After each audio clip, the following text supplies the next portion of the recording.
All right, guys, this is the Darren Day podcast. I'm Darren Jr. And I'm Darren Sr. And Don't you forget it. This is episode, what do we call this? 3.5. 3.5. This is episode 3.5. It's the winging it. We're winging it. We're winging it. No script. No script. Everything's we off flipped the topic. script upside down. We're just going to talk real estate. We're going to talk life. Yes. And we're going to have some fun. Right. So. And I sure hope that camera's going. I think it is. It's going. Okay. Check. Blind faith. Let's check. Just check. You never know.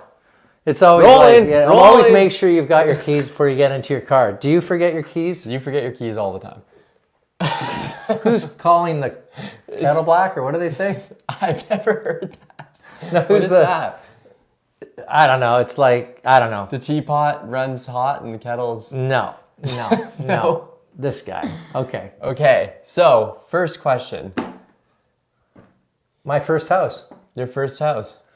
Well, this was 1980. This was when I worked at A&B Sound, so, had the decent job and I saved money. But back then, had a little bit of an advantage because the first house we bought in Esquimalt was $62,500. Right. So what I wanted to do, so here's a tip, actually, you can use that today. I wanted to... Wait, sorry, how much was the first? $62,500. $62,500. Yes. Okay, I yes. just wanted to make that almost clear. the cost of a new car. That's crazy. Fancy car, but... How much would it be worth now? That same house? I sold it for $200, figured that I just made it huge, and it's probably worth $900, something like that. I know it's... That's wild. Insane.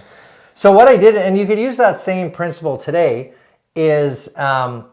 I wanted and I remember my realtor, A&B Sound, he would come in, and I don't know if Larry would buy too much, but when he, when I decided I wanted to buy a house, I said, Larry, give me a list. In those days, they had MLS books. Yeah.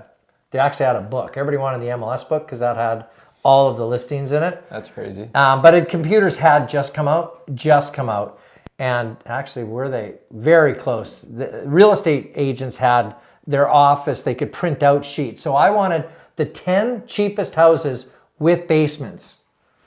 And I think that's a good principle today, because what I wanted to do is I wanted to put a suite downstairs. Right. And that was before everybody was, putting in suites. Totally. So I wanted the 10 lowest price houses with full basements. And that's what we did. It came up and we looked at a lot of lemons out of that 10 list. There was maybe one or two. This one we found on Tillicum Road. Busy road, had a full basement. Now it's 62.5, so in those days, the BC government had what they call, and many of you probably remember it, that are my age, around my age or older, younger, a little bit younger, the BC second. So because in those days, you needed 25% down to buy a house. So if it was 62.5, you would need like 16,500, 16,250, I think. Right.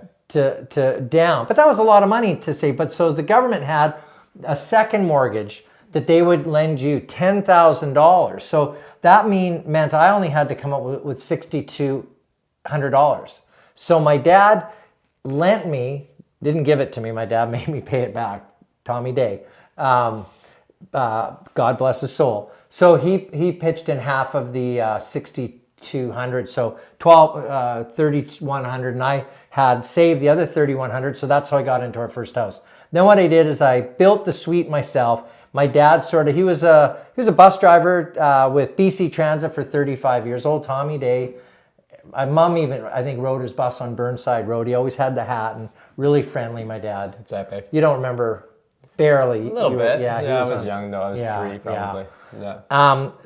Yeah. He gave me some, advice on how to start it, and I built the whole suite. And so that's how I got into my first house.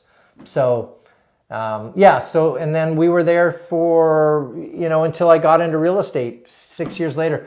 Well, another side business. I always had sort of a side hustle going on. When I worked at A&B Sound, I was selling, karaoke machines. Actually, before that, camcorders were hot. Remember the Sony? What's your go-to karaoke song? A white sport coat. Actually, that was when we used to do the Legion. I've never heard that song. I've heard you sing karaoke songs. I'll tell you what his go-to karaoke song. It's "Live Like You Were Dying" with Mom.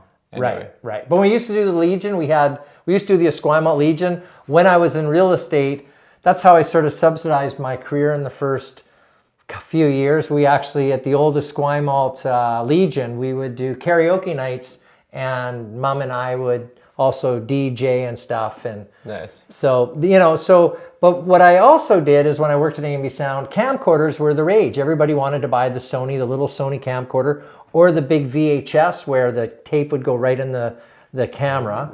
So I started renting them. So we rented while I worked at A&B Sound, we rented a place right on the corner at Tillicum and Craigflower. Remember the old furniture place? I think now it's going, you would remember, a four-way trading post, I think. Okay. Right there, I had this beautiful big awning, and it was Best Shot camcorder rentals. So we rented camcorders, and then karaoke's became the rage. So we also rented karaoke machines. Then we also rented cell phones, and that was cell sort of phones, the end. But like that this. was yes, like cell phones. And at 5 cents a minute. Like not filming a podcast on a cell phone type. No, it was like Gecko Wall Street. Yeah. Remember the big? Yeah. That's what we were renting. But the cost. So people, they had to leave their Visa card, but we were getting bills $400-$500, and sometimes we didn't have that much approved on their credit card. So it was a bit of a nightmare because for the phones were expensive themselves. They were at those days between $1,000 and $2,000 a phone that I was buying from A&B Sound, but then it was the minutes that was crushing us. Right. So that's and when Leanne was pregnant with Whitney, our first, she was working there, and so that's a bit of a side note. So, and then after that, that's when I got into real estate, and that's when we moved out to Colwood, West Shore. That's where I want to talk a little bit about, West Shore and why we did the move. And totally. So you got into real estate. How long did it take till you sold your first house? Because by this time you had moved into the West Shore now, right? Where you pretty close. Yes. Right. Yeah, you're right. Yeah, good one. Yeah. Yeah. So that's right about when I was born. Yes. I think, right? Yeah. So I was working with a friend of mine. We did a bit of a partnership. We were working FSBOs. You're working FSBOs, so it's literally cold calling. See, he knows what FSBOs is. You're probably true. Realtor's son, first sale by owner. So you're picking up the phone and being like, "Hey, why aren't you using a realtor?" Hi, Mrs. Wojciechowski. Wow. I'm just calling about your house. Still available? Yes, it is. Yeah. Oh, great. Do you mind if I ask you a few questions? Let's role play this. I'll show you how I did it. Okay. Yeah. Do you mind if I ask you a few questions? Sure. How many square feet is it? Do you know how the square footage? 5,000. Oh, it's that big. Okay. Huge. And how many bedrooms? 9. And how many bathrooms? 4. Is it on a busy street or a quiet location? It's quiet. Okay. And what's your first name? Never ask their full name because they'll never want to give it to you. Ask their first name. What's your first name? Tarragon. This guy's this is my kid. Could you make it? But sometimes when you're calling for sale by owners, you never know. Sometimes people would hang up, but you got Tarragon. Let's keep on track. Tarragon. You're a terrible role player. I'm Tarragon. I'm on the phone. Okay, I got an 8-bedroom, 4-bath, 5,000 square foot. No wonder you're selling farmhouse. by yourself. Okay. Farmhouse in Machosen. I'm curious, Tarragon. Yeah. Why are you selling your home yourself? I just want to save the fees on a realtor. Oh, okay. So it's nothing against real estate agents. You just want the extra money. Why not? 100%. So in other words, if the money were the same, you'd probably be using a realtor. Well, what can a realtor really do for me? Like, is it going to be that much easier? Let me ask you this, Tarragon. Tarragon. Let me ask you this. If I could put as much money in your pocket as you could and me do all the work, would you at least talk to me? Maybe. Meaning you would net the same amount of money with me doing everything and to get it sold. Would you at least talk to me? I know, this is a very compelling argument. It's a good argument. It's either yes or no, Tarragon. It's true. It's a yes. It's a yes, because why wouldn't you? Okay, does tomorrow work or is the next day better?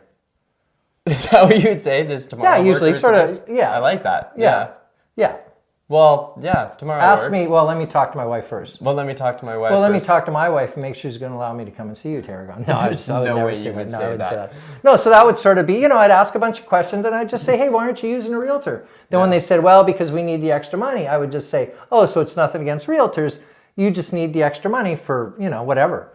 Yeah.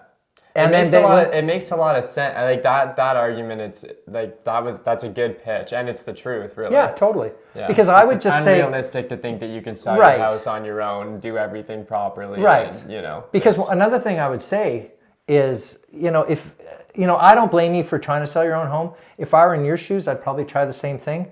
But what I'm getting at is, let's say you're not successful. And if I could show you of maybe how I can get the job done and actually get you more money, even net you more money in your pocket, would you at least talk to me? Makes a lot of sense. Totally. So usually I would phone, not that many, because people would usually listen to me and giving away all my secrets for all you realtors out there. Okay. I don't know, are there for sale by owners anymore? I don't know. But that's how I built my business, really, is on for sale by owners. So makes sense. Yeah, so in my first, So what would you say this, like, out of all the people you called? I had a guy. What was the success rate?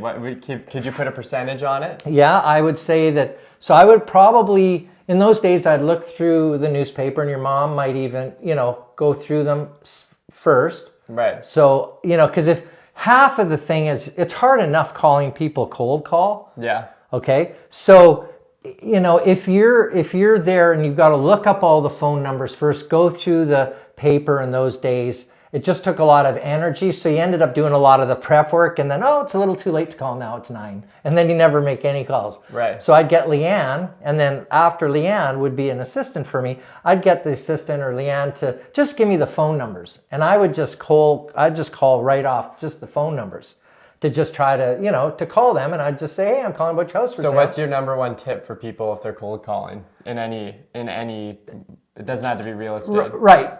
Well, to be nice. Yeah. And to just do it. To just do it, yeah. Just do it, because don't beat around the bush. No, because and one of the ways to be a successful realtor, a lot of realtors, they might be excellent at getting the listing, and then they're spending the next week or two getting everything coordinated. Where really, if you have sort of a team that takes care of sort of the a lot of the administrative stuff, it keeps you doing maybe focusing more on negotiating offers for your buyers or sellers, or meeting buyers or sellers directly. Don't get too bogged down on the paperwork. Yeah, and just do it. Yeah. That's a good quote. Well, we should patent that one. Yeah, just do it. Yeah. Copywriting for the team. Who was that? You know who it was. Nike. Yeah, Nike.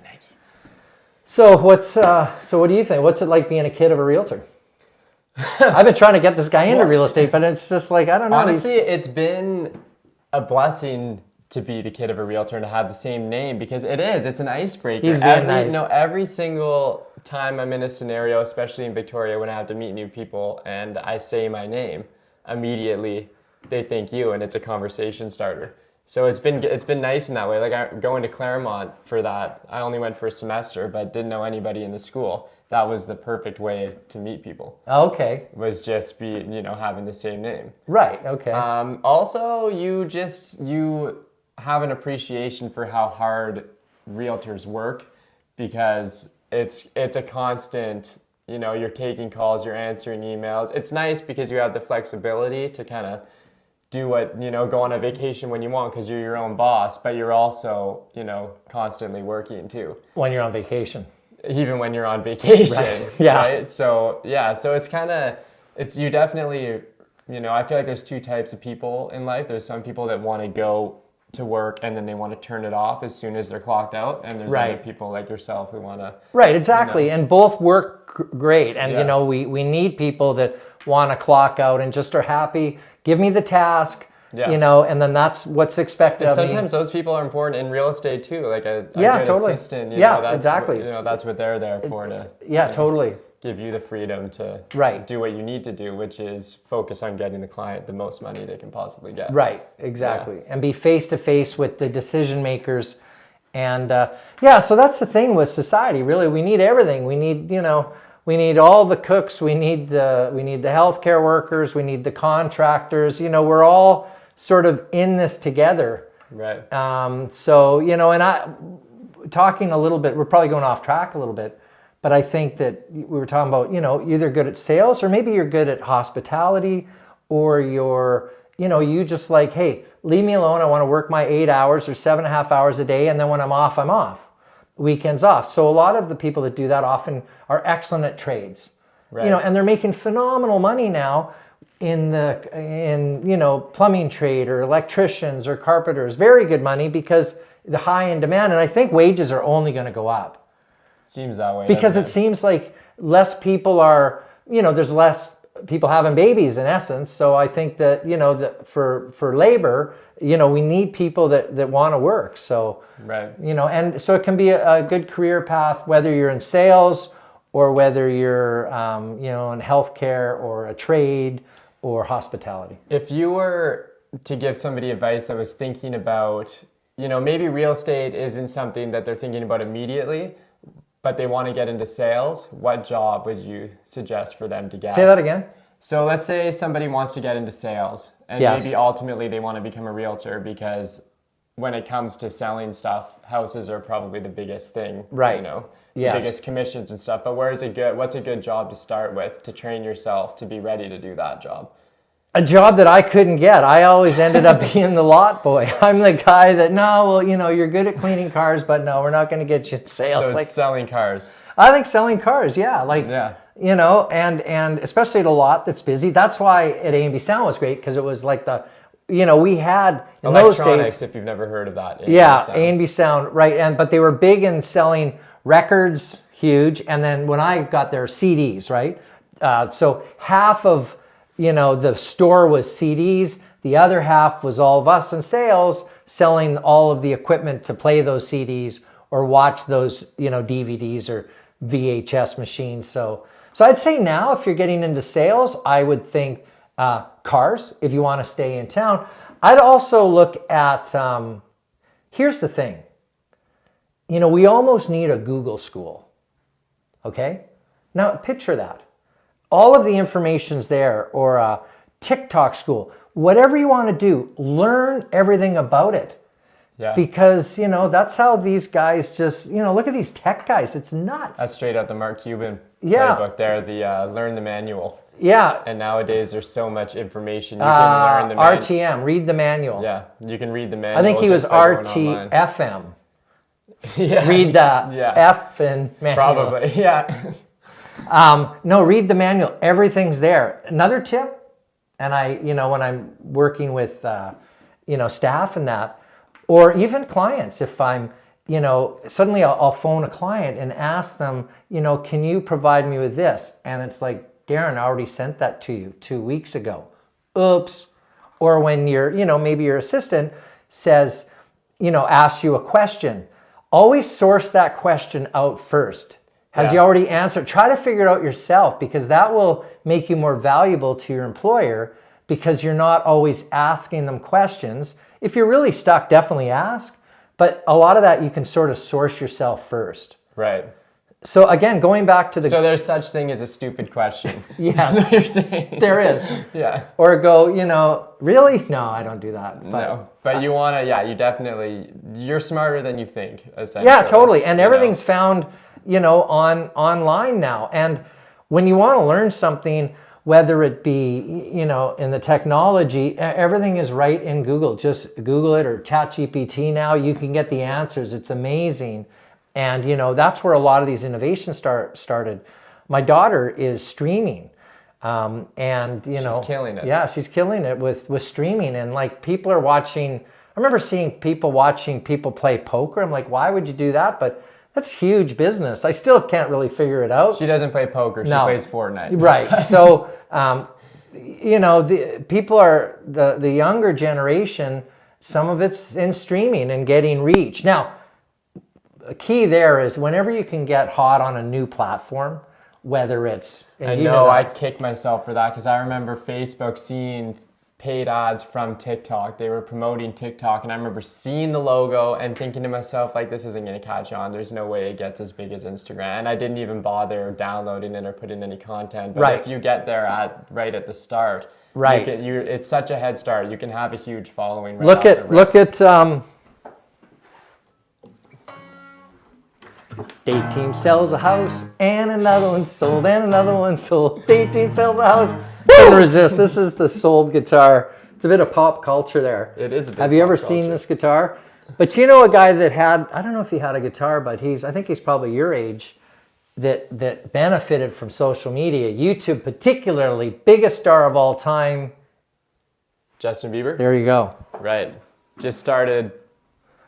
His mom was uploading videos at the start of YouTube of Justin Bieber playing, and it organically was getting to 50, 60, Yes. 100,000 views. Right. Where he found his manager, and Because you're new on those platforms, so those platforms are all about reach. Totally. And so when it's a new platform, it has maximum reach. Like I know Megan was telling me about a guy. I think he's number 2 on TikTok. A guy named Poison out of I think Nashville. He's got 2.5 million, I think, followers, right? Yeah. On Instagram? No, that's on TikTok. On TikTok. And he's been, like, just before the pandemic. Can you believe that? Yeah. And he's won these awards, red carpet event. He's probably making, I don't know, probably $1 million a year, maybe. Probably. Maybe. Yeah. So get on the platforms early, so look for the next big thing. Look for the next big thing. Yeah, like our podcast, we're sort of probably too late. No. Get it again. No way. It's going to the I don't know. moon, I was Googling that. Is it too late to do a podcast? No. It's never too late to do a podcast if you got something. Well, we'll see. I don't know. Got something interesting to say. But that would mean we'd have something interesting to say. That's true. Yeah. We're working on that yeah. part. Yeah. So is that it? I guess that's it. I think. I don't know how long have we been going. No, I think that. Well, I wanted to touch on. I've been going. I haven't had a battery in this watch. Here's another. Fake it till you make it. Fake it till you make it, baby. Yes. Yeah. Why don't you ask me some good sales quotes or things to keep you motivated? Oh, here's a few things then. Okay. Now remember, you're supposed to ask me some questions. So when I'm talking, you're thinking of the next big question. You're on a roll. I'm letting you go. Okay, so one of the things I'd say to these guys, and they'd go like, they were like kids, they'd put a pillow over their head and they couldn't believe what I was saying. What was it? I'm alive, I'm awake, and I feel great. I'm alive, I'm awake, and I feel great. So when you get out of bed, it's I'm alive, I'm awake, and I feel great. I'm alive. You can't have a bad day starting like that. It's true, yeah. It's like the hour of power. They always talk about that. Totally. Do what you got to do to put yourself in the mind frame to kill the day. Because if you move, and I need to move because I've gained a bunch of weight, but I need to move more, eat less, definitely. Yeah. Start the day. And here, number 2, don't watch the news. The news is, especially right now with the elections and our elections, the U.S. there's a lot of negative stuff out there. That's true. Really successful people don't watch the news, or at least they don't get consumed by it. Right. So try it, because, it's like stubbing your toe and going, geez, this isn't going to be a great day. It's like The Secret. Yeah. Yeah, that actually, if you're on Netflix, there's that movie, The Secret, but it's a story, really good movie if you get a chance to see it. Yeah, that's a good one. Yeah, so it's like, I'm alive, I'm awake, get the blood flowing, and think, and also, here's a big one, hang out with positive people. We all know people that, their blood types B negative. Right, you want to hang out with people. I've heard that one before too. Well, it's like it's the quote that successful people talk about ideas, unsuccessful people talk about other people. Oh, okay. Right, so hang out with the people that have new ideas, and you guys can brainstorm. It's like it's a mastermind group. It's really effective to all brains in one room with a common goal is really the key. Right. So, surrounding yourself with the right people, definitely. So there's a few, and in sales we learn that, it's like you on the golf course surrounding yourself, or having you on the golf course with your handicap. I don't have a handicap. I'm totally disabled. No, it's great because we have you in the group, and then, I keep them light. Net birdies all day. Yeah. Golfers will understand that one, but... So you asked me, or maybe you didn't ask me, what made you move out to the West Shore? Did you ask me that? I did ask you that. I thought about it. I don't think you did. I thought about it at least. Well, where else would you live? I'm a Langford, Colwood boy technically, but like born and raised here. I couldn't imagine living anywhere else in Victoria, to tell you the truth. I love it here. But it's because it's changed dramatically. Well, yes. It's going up. Yes. Well, I was just on Pete Road today, driving through all those new condo buildings. Have you been down there in the last little bit? That's crazy. It's like Manhattan. It is. It's a Manhattan Langford there. I was thinking, it's a cool place. There's a ton of construction there right now, so it's a bit of a zoo. But once it's kind of through with all the building there, that's going to be an amazing spot. Yeah, so that's the thing. So I'm trying to think. So when we got the idea, I think back then, so remember, put this in context. This was 1993, 92, 93. And it was just the house prices in Victoria were considerably higher than the West Shore or the Western communities, for all of you that have been out here for a long time. Now we're cool. We're called the West Shore. But, you know, prices were more affordable. You get more bang for your buck. And it's still like that today, except that is changing a little bit. So that's really what brought us out. And then, you know, when I came out, you know, and I work with a lot of clientele over the years that have come in from different cities, and people chuckle. I even say this when they move here. You're going to become a Victorian when you start saying, geez, it's so far. You know, to go from like Oak Bay to the West Shore, you know, if it's not a lot of traffic, a half hour, and like to Victorians, that's like, God forbid, that's so long. Yeah. And if it's rush hour, it could take 45 minutes. I know. But people coming from Vancouver, Toronto, they're used to commuting an hour and a half. Well, people live like at the outskirts of Chilliwack and they drive into town for, totally. You know, So, and as you know, everything's moved out here. But one of the things besides prices were good, I'm glad we really moved out here because, you know, our kids all went to school, the local schools, Wishart, which is just in Colwood, and Dunsmuir, I think, right? Yeah. Yeah. And then Belmont, the old Belmont. Old Belmont, yeah. You were one of the last. There was a few years after, but I went to school with Ravi Parmar, he just won the election. Yeah, for, I think, Langford, for NDP. Yeah, that's right. And he put together a walkout where we all walked out and said, this is too much, the school is too old, we need new schools built in the West Shore. And that's really what pushed those to get built. So. Actually, it was funny, I was on an appointment and, you know, because I don't like to talk politics. Yeah. I'm sort of a center guy, no, not too far right, not too far left, just sort of float in the center. And I had mentioned about, someone was saying about, talking about Ravi, not in a mean way, but just, you know, typical politics. And then I told him the story about, you know, he was the one that you guys did a march, right? We did a march. They did a walkout march. We all left class. It was pretty epic. Yeah, actually. Yeah. And then the news covered it. And really, he was the reason why Belmont had a new school a lot sooner than they probably would have.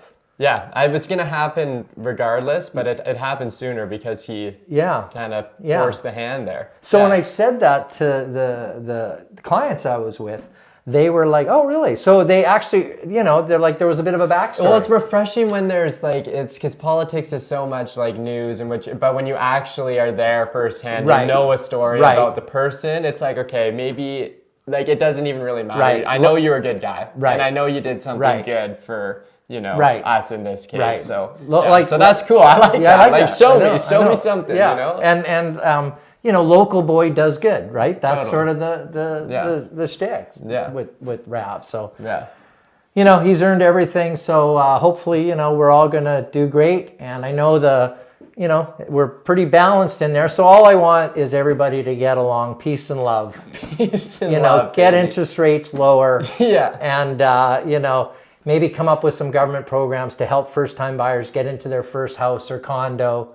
And, So I think let's wrap that one up at that. Let's wrap it. All right. So, all right, guys, that was a lot of fun. To be continued? To be continued. And send us those questions. We'd love to hear questions, whatever you guys want us to talk about. It's just fun for us to answer your queries. And And signing out, Darren Day Sr. Signing out, Darren Day Jr. All right. See you guys. Let's go. That was left you hanging. The high five, Dad. Really? Come on, man. What a difference a day makes.